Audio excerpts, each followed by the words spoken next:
ಯೋಂತಃ ಪ್ರವಿಶ್ಯ ಮಮ ವಾಚಮಿಮಾಂ ಪ್ರಸುಪ್ತಾಂ ಸಂಜೀವಯತ್ಯಖಿಲಶಕ್ತಿಧರಸ್ವಧಾಮ್ನಾ ಅನ್ಯಾಂಶ್ಚ ಹಸ್ತಚರಣಶ್ರವಣತ್ವಗಾದೀನ್ ಪ್ರಾಣಾನ್ನಮೋ ಭಗವತೆ ಪುರುಷಾಯ ತುಭ್ಯಂ.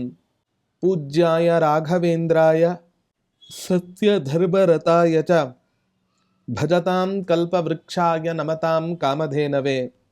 ದುರ್ವಾದಿಧ್ವಾಂತರವಯೇ ವೈಷ್ಣವೇಂದೀವರೇಂದವೇ ಶ್ರೀರಾಘವೇಂದ್ರ ಗುರವೇ ನಮೋ ಅತ್ಯಂತದಯಾಲವೇ.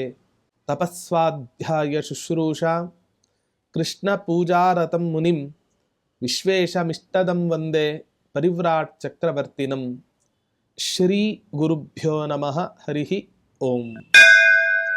ರಾಯರ ಸಹಸ್ರ ನಾಮಾವಳಿ ಚಿಂತನೆಯಲ್ಲಿ ಇವತ್ತಿನ ದಿನ ರಾಘವೇಂದ್ರ ತೀರ್ಥರನ್ನ ನಾವು ಯಾವ ರೀತಿ ಸಂತೋಷಗೊಳಿಸಬಹುದು ಅಂತ ಹೇಳಿದರೆ, ಕೃಷ್ಣಾವಧೂತರು ಹೇಳ್ತಾ ಇದ್ದಾರೆ, ಓಂ ಬಿಲ್ವಪತ್ರಾರ್ಚನ ಪ್ರೀತಾಯ ನಮಃ.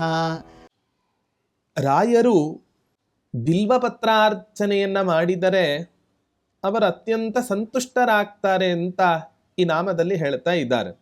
ವಸ್ತುತಃ ನಮಗೆ ಈ ಬಿಲ್ವ ಅಥವಾ ಈ ಪತ್ರೆಗಳು ಅಥವಾ ಗರಿಕೆ ಇವೇ ಮೊದಲಾದ ಹೆಸರುಗಳನ್ನು ಕೇಳಿದಾಗ ಸಹಜವಾಗಿ ಒಂದೋ ಸತ್ಯನಾರಾಯಣ ಪೂಜೆಯ ನೆನಪಾಗಬಹುದು, ಅಥವಾ ಗಣಪತಿಯ ಪೂಜೆ ನಮಗೆ ನೆನಪಾಗಬಹುದು.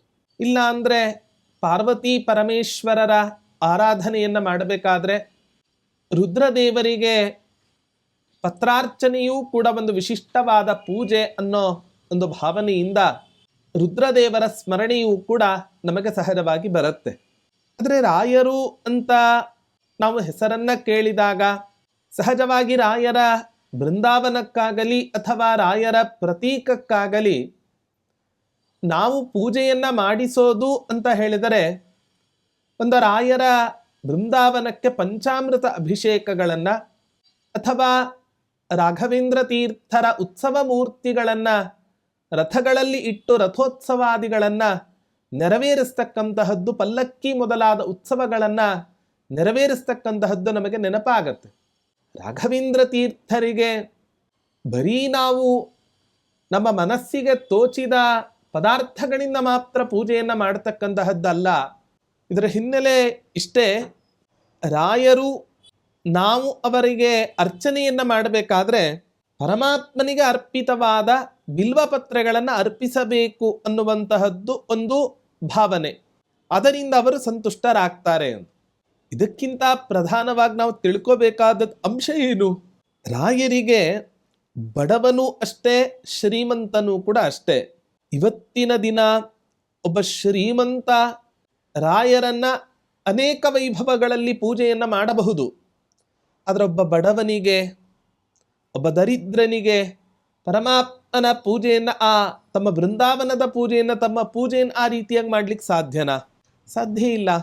ಹಾಗಾಗಿ ಅವನಿಗೂ ಕೂಡ ನಾನು ಒಲಿತೇನೆ, ಅವನೂ ಕೂಡ ತನಗೆ ಸಿಕ್ಕ ಪದಾರ್ಥಗಳಿಂದ ನನ್ನನ್ನು ಅರ್ಚಿಸಿದರೆ, ನನ್ನನ್ನು ಮೆಚ್ಚಿಸಿದರೆ ಸಾಕು, ನಿಶ್ಚಯವಾಗಿಯೂ ಕೂಡ ನಾನು ಅವನಿಗೆ ಅನುಗ್ರಹದಾಪ್ರ ಆಗ್ತೇನೆ ಅನ್ನುವಂತಹ ಒಂದು ಉತ್ತಮವಾದ ಸಂದೇಶ ಈ ಮೂಲಕ ನಮಗೆ ಕೃಷ್ಣಾವಧೂತರು ಕೊಟ್ಟಿದ್ದಾರೆ. ಹಾಗಾಗಿ ರಾಘವೇಂದ್ರ ತೀರ್ಥರಿಗೆ ಆರಾಧನಾದಿ ಪರ್ವಕಾಲಗಳಲ್ಲಿ ಪ್ರತಿ ಗುರುವಾರದಂಥ ಸಂದರ್ಭದಲ್ಲಿ ನಮಗೆ ಅವರನ್ನು ಅರ್ಚಿಸಲಿಕ್ಕೆ, ಇನ್ನೊಬ್ಬರಂತೆ ಅರ್ಚಿಸಲಿಕ್ಕೆ ನಮ್ಮಿಂದ ಸಾಧ್ಯವಾಗದೇ ಇದ್ದರೂ ಕೂಡ ನಮ್ಮ ಯೋಗ್ಯತೆಗೆ ತಕ್ಕಂತೆ ನಾವು ಕೂಡ ಇವತ್ತಿನ ದಿನ ರಾಯರನ್ನ ಅರ್ಚಿಸಿ, ಮೆಚ್ಚಿಸಿ, ಅವರನ್ನ ಪೂಜೆ ಮಾಡಿ ಇವತ್ತಿನ ದಿನ ಅವರ ಅನುಗ್ರಹವನ್ನು ಪಡೆದುಕೊಳ್ಳಲಿಕ್ಕೆ ಸಾಧ್ಯ ಇದೆ ಅನ್ನುವಂತಹ ಒಂದು ಸಂದೇಶವನ್ನ ಕೃಷ್ಣಾವಧೂತರು ಈ ಮೂಲಕ ನಮಗೆ ಕೊಟ್ಟಿದ್ದಾರೆ. ಹಾಗಾಗಿ ರಾಯರನ್ನ ಬಡವ, ಬಲ್ಲಿದ, ಶ್ರೀಮಂತ ಈ ಯಾವ ತಾರತಮ್ಯವೂ ಕೂಡ ಇಲ್ಲದೆ ಆ ರಾಯರನ್ನ ಮೆಚ್ಚಿಸಿ ಒಲಿಸಿಕೊಳ್ಳಬಹುದು ಅನ್ನೋದನ್ನ ನಾವು ಅರ್ಥ ಮಾಡಿಕೊಳ್ಳಬೇಕಾಗಿದೆ.